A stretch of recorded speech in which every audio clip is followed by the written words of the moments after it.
এবার নিউ ইয়র্কে জামাতের সমাবেশে প্রকাশ্যে দেখা গেল সাংবাদিক ইলিয়াস হোসেন এবং ডক্টর কনক সরওয়ারকে।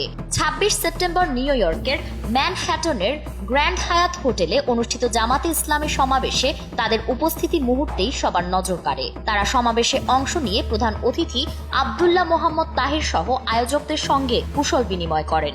এমনকি প্রধান অতিথির সঙ্গে তাদের একান্তে কথা বলতেও দেখা যায়।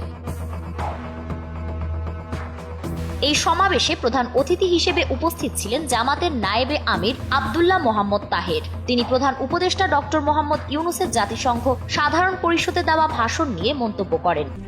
RICL TMX, যুগের পর যুগ স্থাপনা থাকে মজবুত।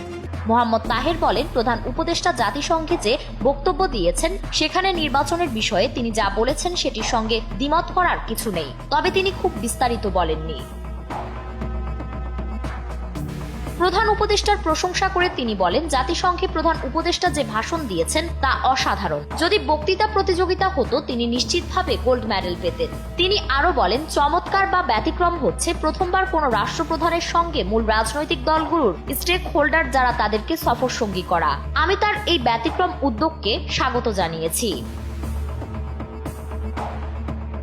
এই সমাবেশে যুক্তরাষ্ট্রে বসবাসরত নানা শ্রেণী পেশার মানুষ অংশ নেন। উপস্থিত অনেকেই ইলিয়াস হোসেনকে দেখতে এগিয়ে আসেন এবং তার সঙ্গে ছবি তোলেন। ডক্টর কনক সরওয়ারকেও অনেকের সঙ্গে কথা বলতে দেখা যায়।